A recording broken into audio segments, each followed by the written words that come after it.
Kembali di Sapa Indonesia Malam, Saudara Menteri Keuangan Purbayayudi Sadewa mengancam akan mengambil anggaran kementerian yang realisasi belanjanya belum optimal.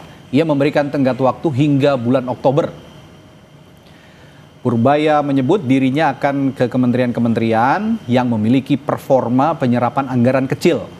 Ia memastikan akan membantu agar penyerapan anggaran maksimal. Jika tetap belum optimal hingga bulan Oktober mendatang, ia menegaskan akan menarik anggaran kementerian itu. Purbaya menekankan anggaran harus ditujukan ke program-program pro rakyat untuk menghindari adanya anggaran nganggur.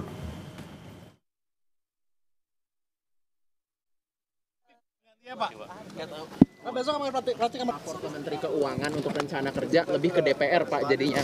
Sebelumnya kan Bapak kalau nggak salah Ketua LPS, nah itu kan lapornya ke Menq Pak ya rencana kerjanya itu diubah kan Pak. Kalau siap. Ya. Makasih ya Pak. Makasih Pak Purbaya. Hati-hati Pak. Keren Pak Pur. Itu bebas. Tadi saya izin ke Pak Presiden bulan depan saya akan mulai beredar di kementerian-kementerian yang besar yang penyerapan anggarannya belum optimal. Kita akan coba lihat, kita akan bantu. Saya akan kasih waktu sampai akhir bulan Oktober. Kalau mereka kita perkirakan nggak bisa belanja sampai akhir tahun, kita ambil uangnya. Jadi potong lagi nih Pak, potong lagi ya.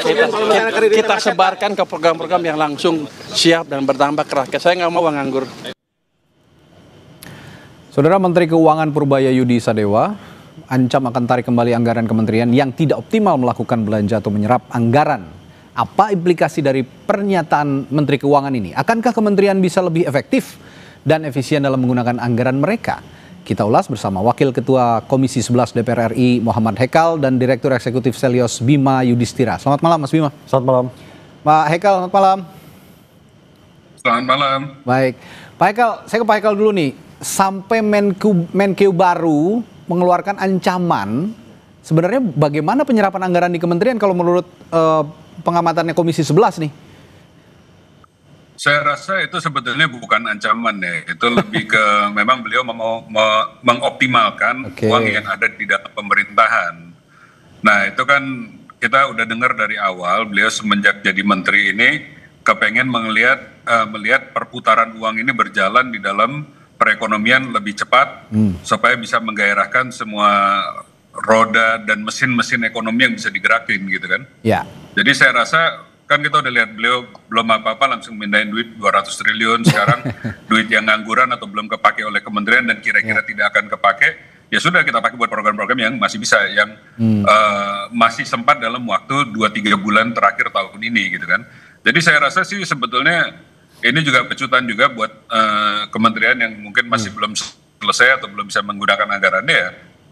Sah-sah aja, saya rasa ini malah bagus gitu kan. Ini jadi pecutan buat teman-teman di KL untuk segera menuntaskan programnya kalau yang belum selesai, karena memang mempercepat penyerapan anggaran bagian juga dari kita menstimulasi perekonomian yang sedang lesu ini. Ya, Pak Hekal, ini kan tahun anggaran sebenarnya sudah mau selesai ya. Kalau boleh dihitung bulan ya sekitar 3 bulanan lagi lah ya, 3 bulan lagi menuju akhir tahun 2025.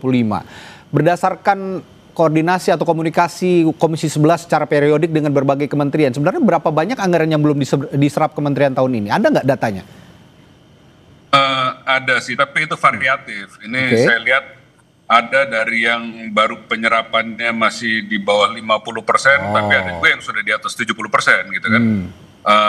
Itu sangat variatif dan itu kan juga banyak tergantung juga dengan program ataupun dengan tipe pengadaan yang mereka lakukan. Kalau yang banyak pengadaannya sifatnya proyek-proyek yang perlu tender, nanti penyelesaiannya itu ada termin-terminnya, itu banyak juga yang selesainya nanti menjelang akhir tahun gitu kan. Nah kalau yang sifatnya belanja barang lebih banyak atau kegiatannya lebih banyak kegiatan-kegiatan, nah itu mungkin dia lebih normal lah, pengeluarannya itu lebih rutin gitu kan. Nah, jadi macam-macam itu tergantung kegiatan lah. Tapi masih ada ya, artinya masih ada yang sangat tinggi juga yang belum terserap, 50-70% itu untuk menjelang akhir tahun menurut saya sangat tinggi sekali. Saya ke Mas Bima kalau gitu. Ini ya nggak heran juga Menteri Menko Purbaya ini juga mengeluarkan ya kalimat, kalau kata Pak Hekal bukan ancaman, tapi nadanya seperti ancaman sepertinya. 50%, bahkan tadi kata Pak Hekal ada yang 70% belum terserap. Ini 3 bulan lagi efektif tahun anggaran akan selesai gitu kira-kira. Ini kira-kira apa? Ya fenomena apa yang terjadi? Apakah ini sudah menjadi modus tahunan dari berbagai kementerian dan apa tujuannya sebenarnya kok nggak buru-buru diserap gitu anggaran? Iya, sebenarnya tanpa Pak Purbaya bilang kalau tidak terserap dengan baik itu akan ditarik anggarannya, ya memang kuartal keempat akhir tahun itu biasanya realisasi anggarannya memang didorong. Oke. Nah, tapi yang menjadi problem itu adalah pada awal 2025 setting di kementerian lembaga itu adalah penghematan, blocking anggaran. Kalau nggak salah ada 300 triliun lebih yang akan dihemat. Jadi kalau sisa 3 bulan efektif langsung digenjot, ini kan juga nggak semua kementerian itu siap. Kalaupun digenjot, yang menjadi pertanyaan diserap secara cepat, apa yang paling cepat? Belanja pegawai, honorarium. Ini masuk belanja yang sifatnya kan konsumtif. Oke. Tapi kalau untuk pos belanja modal, ada tendernya, ada proses cari vendornya.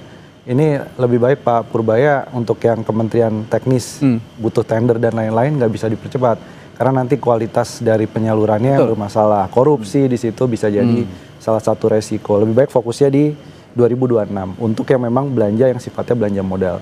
Tapi kalau kuncinya memang harus menyerap anggaran lebih cepat, memang betul itu mendorong ekonomi untuk belanja pemerintah. Nah, satu lagi itu adalah masalah dari menteri-menteri teknisnya. Problemnya adalah di menteri ekonomi sendiri, nggak usah bicara menteri lainnya. Menteri tim ekonomi itu banyak diisi ketum parpol atau ex mantan kekuatan politik ketum lah ya. Parpol. Iya. Kekuatan politik. Jadi kuncinya dari Pak Purbaya ini backupnya harus kuat untuk bisa bilang ke ketum parpol sekaligus juga Menko ataupun menteri teknis itu untuk cepet dong anggarannya disalurkan, diserap ya.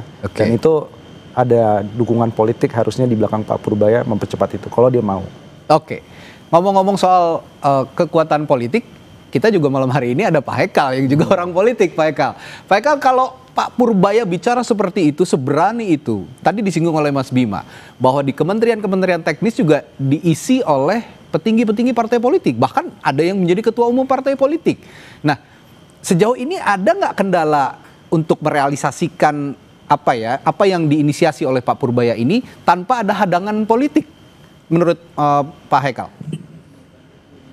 Saya lihat beliau itu kan selalu koordinasinya langsung dengan presiden dan itu secara hierarki juga sekarang kan beliau itu langsung lapornya ke presiden. Kalau yang dulu itu memang diposisikan di bawah Menteri Perekonomian, Menko Perekonomian, maaf.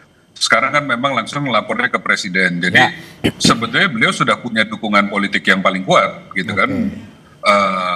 Pak Presiden ini adalah ketum parpol juga dan juga ketua koalisi terbesar hari ini yang praktis hampir semua partai kecuali satu ada di dalam koalisi itu dan yang satu pun itu di luar tapi juga tidak menjadi oposisi tapi menjadi penyeimbang gitu kan. Jadi rasanya sih beliau punya dukungan yang cukup kuat dan saya belum lihat juga ada gerakan atau apa-apa untuk menghadang beliau. Nah memang tadi yang disampaikan Pak Bima benar juga, tapi kan saya ada kasih bisa juga opsi tambahan. Kalau kita sekarang lihat beliau waktu misalnya menaruh 200 triliun itu kan juga sekarang dibarengin dengan paket yang stimulus 845. Paket stimulus itu kan saya lihat juga akan menelan biaya kurang lebih 16 triliun. Nah, kalau memang dana-dana yang akhirnya nggak kepake, itu kan sebenarnya masuk ke Silpa. Itu kan bisa juga kalau kita mau habiskan, bisa masuk ke dalam berbagai paket stimulus yang nggak perlu tender atau nggak perlu dibelanjakan kan bisa misalnya dalam DTP atau pajak yang ditanggung pemerintah ataupun hal-hal yang seperti itu kan relatif cepat penyerapannya. Misalnya kita mau nanggung pembayaran listriknya kalangan tertentu atau kita mau nambahin misalnya subsidi terhadap komoditi tertentu itu bisa juga dilakukan. Nah satu hal lagi tadi yang disinggung oleh Mas Bima juga dengan adanya statementnya Pak Purbaya ini kalau Pak Hekal tidak mau menyimpulkan ini sebagai sebuah ancaman, anggaplah ini sebuah warning gitu ya dari seorang Menteri Keuangan. Apakah dengan adanya warning ini kinerja penyerapan anggaran kementerian akan lebih baik atau jangan-jangan justru tadi yang seperti Mas Bima bilang belanjanya asal-asalan demi agar tidak kehilangan dana aja katanya? Pak Hekal. Kalau saya rasa belanja asal-asalan juga nggak berani ya. Itu kan semua ada prosedurnya dan ada resiko hukumnya juga Pak. Hari ini kan kita bukan hanya resiko hukum tapi juga resiko sosial. Kalau kita belanja ugal-ugalan sebelum ada hukum ada resiko sosial. Kita ini semua udah mulai mengalami hal-hal gitu, apalagi DPR baru-baru ini kan. Jadi saya rasa kita tetap harus tertib administrasi, kita juga harus menjaga kredibilitas daripada kebijakan fiskal kita. Nah, saya rasa sih sebetulnya mereka ini kan semua sudah, ASN kita sebetulnya sudah cukup terlatih lah, dan memang ada program-programnya, tinggal mereka melakukan percepatan. Saya rasa tahapannya ini mereka masih cukup waktu, ini baru bulan September. Kalau untuk percepatan menyelesaikan program-programnya mereka, saya rasa ini kan belum sampai ke tahap injury time. Kalau ini udah misalnya bulan Oktober November, ini mungkin bicaranya injury time. Nah ini kan sebetulnya masih ada cukup waktu lah untuk mereka menyelesaikan. Bahkan saya dengar masih ada yang baru mau mulai tender pun masih keburu untuk proyek-proyek 2-3 bulan masih bisa. Oke, Pak Purbaya juga bilang Menkeu kita ini yang baru. Kalau nggak diserap saya ambil lagi anggarannya gitu ya. Apa implikasinya sebenarnya dan potensinya terhadap pertumbuhan ekonomi yang ada di Indonesia yang justru dikatakan oleh Pak Purbaya bisa tumbuh dengan cepat gitu. Saya akan tanyakan hal itu nanti Mas Bima, tapi jangan dijawab dulu. Setelah jeda di Sapa Indonesia Malam kami segera kembali. Di Sapa Indonesia Malam, tadi sebelum jeda saya bertanya ke Mas Bima soal ultimatum yang dikeluarkan oleh Menteri Keuangan kita, Pak Purbaya, untuk menarik kembali anggaran jika anggaran itu tidak terserap dengan optimal sampai bahkan Oktober, dia kasih tenggat waktu sampai Oktober. Sebenarnya dampak potensial dari penarikan anggaran ini terhadap pertumbuhan ekonomi tentu saja yang juga sebenarnya dicanangkan oleh Pak Purbaya bisa tumbuh dengan pesat gitu ya di akhir triwulan tahun 2025 ini. Apa dampak potensialnya? Ya ini pertanyaannya adalah kalau dia sudah mengambil anggaran yang tidak cair dari kementerian lembaga karena lambat misalnya dipindahkan ke paket kebijakan. Perlu berapa lama nih paket kebijakannya? Kecuali bentuknya adalah model seperti bansos tunai. Jadi begitu ditarik, kemudian langsung dikembalikan kepada penerima bantuan atau penerima manfaat. Tapi itu pun kalau bentuknya misalnya masih bantuan pangan, itu ada jeda. Artinya tidak optimal juga, belum tentu optimal kalau ditarik ke alokasi program lainnya. Yang kedua itu kan sekali lagi ini adalah mode sebelumnya efisiensi anggaran. Itu kalau menteri-menteri teknisnya disuruh menyerap, bahkan sebagian mungkin bilang begini, Pak Purbaya, tambah dulu anggarannya yang kemarin di blocking, kembalikan dulu. Ya baru kemudian ngomong soal serapan anggaran. Nah tapi dari sisi Pak Purbaya sebagai Menteri Keuangan sebenarnya yang harus disiapkan adalah kalaupun ditarik sebagian harus disisakan untuk front loading anggaran di awal 2026. Untuk biaya yang sifatnya rutin, belanja operasional, gaji pegawai itu di awal tahun. Karena kita ngelihat nih di akhir-akhir tahun sampai awal tahun ke depan mungkin kompetisi untuk narik surat utang untuk mendapatkan pembiayaan itu memang agak challenging, agak menantang. Ya, bunganya juga mungkin lebih tinggi. Iya. Dia siapin silpa lebih banyak lagi di 2026. Nah, tadi juga sempat disinggung oleh Mas Bima, kalau ditarik dialihkan ke sektor lain. Ini saya mencontohkan mungkin yang bisa dialihkan ke infrastruktur mungkin ya, atau juga mungkin ke subsidi tadi kayak bantuan sosial dan segala macam.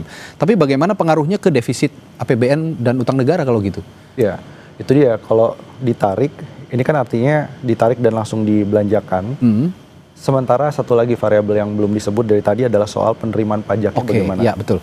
Kalau penerimaan pajaknya oke dan naik ya, maka tidak ada persoalan karena hanya menggeser anggaran. Tapi kalau misalnya awalnya anggaran itu memang ingin disisakan untuk jaga-jaga agar defisitnya tidak sampai menyentuh misalnya di bawah 3%. Tapi kalau semua harus dibelanjakan secara penuh dengan kondisi penerimaan pajak yang bahkan kondisi ke depan masih akan tertekan dari pajak dan juga penerimaan negara bukan pajak, maka alangkah bijaknya alokasinya ini yang nanti kita tanya ke Pak Purbaya. Berapa banyak tiap bulan ya, nanti harapannya setiap bulan itu akan dilaporkan menteri mana saja yang serapannya masih rendah. Yang kedua, kalaupun ditarik anggarannya itu dibelanjakan untuk apa? Kemudian disiapkan silpa untuk jaga defisit anggaran itu berapa? Ini yang harus transparan. Tapi harapannya Pak Purbaya kan kemarin BGN yang serapannya masih di bawah 15%. Itu akan dibuat press conference tiap bulan, kepala BGN-nya akan dipanggil. Harapannya semua menteri bisa begitu deh. Dan nanti yang kita tunggu dari Pak Purbaya soal transparansi serapan anggaran ini adalah APBN kita. Ini banyak yang lagi nunggu APBN kita karena di situ serapan belanja, utangnya butuh berapa, penerimaan pajaknya berapa. Itu yang harus kemudian rilis kembali sehingga publik bisa memantau kualitas belanja. Sebenarnya ini kan langkah yang akseleratif gitu ya. Saya ke Pak Hekal, ini langkah yang akseleratif. Tadi kita singgung kurang lebih pertanyaan saya mirip-mirip nih. Anggaran dialihkan ke program yang lebih bermanfaat untuk publik misalnya, untuk rakyat. Yang salah satunya tadi disinggung program pemerintah seperti MBG atau Kopdes misalnya. Nah, Pak Hekal, kalau begitu untuk supaya itu teraplikasikan dengan cepat, mekanismenya kira-kira gimana? Dan apa yang akan Anda utarakan juga ketika mungkin nanti berkoordinasi dengan Menteri Keuangan soal ini? Jadi kalau saya lihat ini kan sebetulnya Pak Menteri ini jadinya agak lambat di tahun ini gitu kan. Jadi udah hampir 2/3 tahun lah beliau terus jadi menteri melanjutkan apa yang sudah dirintis oleh pendahulunya. Ya. Bahkan waktu beliau jadi ini sudah di dalam pembahasan APBN. Jadi kalau kita benar-benar mau lihat beliau ini seperti apa, itu kan kita bicara nanti tahun depan. Ya. Tahun depan itu pun baru benar-benar yang hasil rancangan APBN-nya beliau nanti tahun depannya lagi gitu kan. Tahun ini kan beliau sebetulnya melanjutkan rumusan yang sudah paruh jalan, malah udah tinggal ketok aja gitu kan. Jadi saya lihat kalau tahun ini khususnya beliau mengoptimalkan dari apa yang sudah terjadi. Tahun depan pun nanti beliau sudah berusaha mengoptimalkan dari rancangan yang sudah didesain oleh pendahulunya beliau gitu kan. Nah makanya tadi bahasa front loading, semua anggaran yang nggak terpakai oleh kementerian manapun kan memang jadinya silpa dan nanti masuknya ke rekening juga gitu kan. Nah ini kan tadi benar juga, kita kan juga harus lihat dari segi penerimaan. Nah memang penerimaan kita menurut kita data yang terakhirnya kan belum dapat nih, kalau nggak salah sebentar lagi akan mau dirilis juga, ada perbaikan walaupun dia nggak sebagus tahun lalu.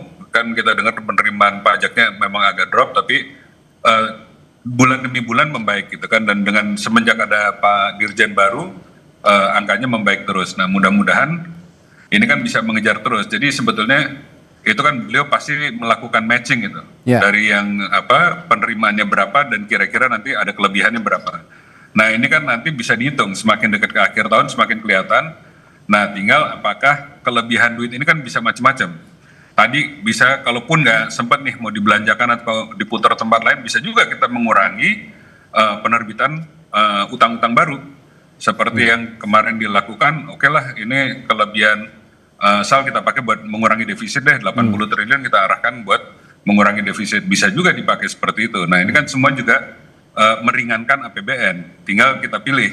Rasanya ini jadi banyak bahan setelah setiap hari kan Pak Purbaya ini banyak ide-ide baru nih sebagai Menteri Keuangan. Rasanya ini kita punya celengan banyak nih buat manggil dalam raker untuk kita diskusikan. Celengan dari Silpa juga itu lumayan ya. Berarti kalau memang tadi dalam tanda kutip Pak Purbaya ini patroli ke kementerian-kementerian yang tidak bisa menyerap anggaran, itu bisa jadi modal untuk tahun berikutnya. Nah, tapi terakhir saya ke Mas Bima, saran Anda sendiri untuk Pak Purbaya sebagai Menkyu supaya patroli ke kementerian lembaga ini bisa lebih efektif, misalnya dalam hal monitoring atau insentif gitu, bagaimana?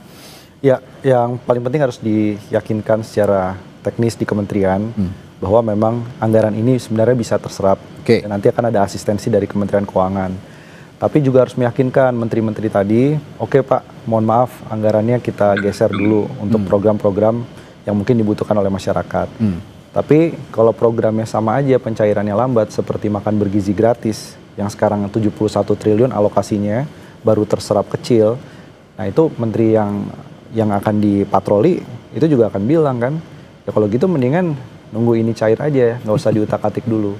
Nah, tapi pemerintah daerah juga ini juga harus menjadi salah satu concern dari Pak Purbaya. Ini sudah penting juga bahwa serapan pemerintah daerah itu perlu dipatroli juga. Kepala daerah perlu diajak bicara, tapi juga efisiensi anggaran paling tidak untuk tahun ini dan tahun depan itu harus dievaluasi. Karena pemerintah daerah bukan masalahnya serapan rendah sekarang, tapi anggarannya kurang. Itu dia. Kemarin juga banyak yang berteriak pemerintah daerah untuk menambah anggaran. Tapi terlebih ini diskusi kita malam hari ini untuk langkah Pak Purbaya yang akseleratif sebenarnya patut diapresiasi ya Mas Bima. Cuman ya tadi itu kita melihat ada beberapa hal yang harus diperhatikan oleh Pak Purbaya. Kalau Pak Purbaya minta Oktober, ya sepertinya tidak akan mungkin semua kementerian juga bisa menerapkan itu ya Mas Bima ya kira-kira. Tapi ya positifnya kalau memang diambil kembali, tadi kata Pak Hekal, dapat celengan silpanya banyak juga untuk amunisi di tahun depan. Semoga ini bisa teraplikasi dengan baik, langkah akseleratif yang dilakukan oleh Menteri Keuangan. Sekali lagi tentu saja untuk menjadikan program-program pemerintah ini langsung mengena ke publik gitu. Terima kasih Mas Bima Yudhistira sudah bergabung di Sapa Indonesia Malam, juga Pak Haikal sudah bergabung melalui sambungan virtual di Sapa Indonesia Malam berbagi pandangannya. Terima kasih Bapak-bapak, sehat selalu, sampai jumpa lagi. Selamat malam. Selamat malam. Selamat malam.